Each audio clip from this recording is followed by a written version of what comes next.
de Broglie hypothesis. So according to de Broglie hypothesis, a moving particle sometimes act as a wave and sometimes as a particle. So we have studied before also that light has dual nature. Light has dual nature means it has wave nature as well as it has particle nature.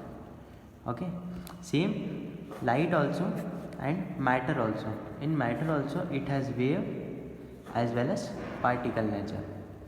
So according to de Broglie hypothesis, a moving material particle sometimes act as a wave and sometimes as a particle. This we have studied, wave as well as particle. So a wave associated with moving particle which controls the particle in every aspect. So a wave which is associated with the moving particle and controls the particle in every aspect. This type of wave is known as de Broglie wave and as a matter wave. Okay, so according to de Broglie hypothesis, a moving material particle sometimes act as a wave and sometimes as a material or a particle. A wave associated with moving particle which controls the particle in every aspect is known as de Broglie wave as a matter wave. Now we will see de Broglie has given a equation that lambda is equals to h upon mv or is equals to h upon p, where p is equals to mv, momentum, linear momentum. So this derivation we will prove. So first of all we know that according to Einstein equation that E is equals to mc square. So mark it as first equation, E is equals to mc square, and according to Planck's hypothesis, okay, according to Planck's hypothesis we have read that E is equals to h nu. This is second equation. So on comparing we get h nu is equals to mc square, or we will find, or we can write it as mc square is equals to h. In place of nu we can write c upon lambda. We know na v is equal, nu is equals to c upon lambda. So in place of this nu we will write c upon lambda. So it will be mc square is equals to h c upon lambda. So when we find the value of lambda we get hc upon mc square and c to c gets cancelled. It will be lambda is equals to h upon mc.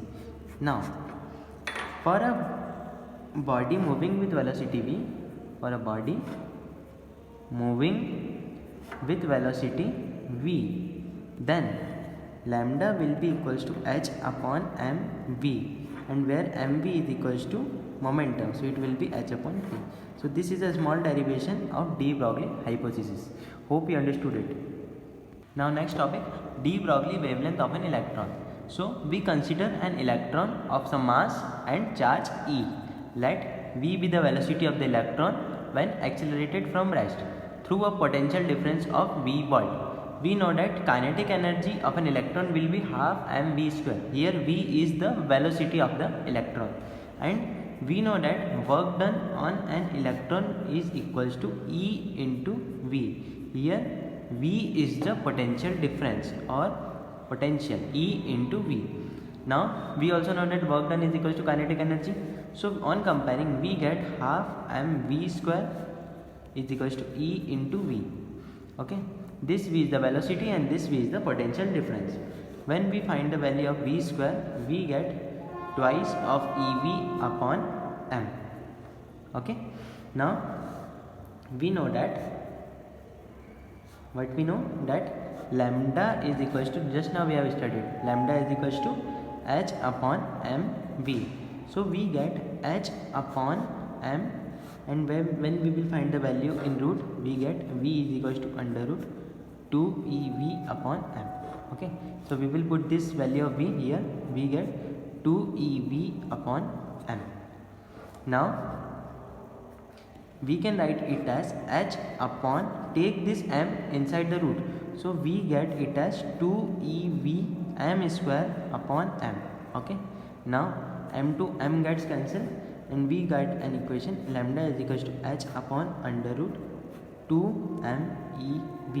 On putting the values we can easily find the wavelength of an electron or de Broglie wavelength of an electron.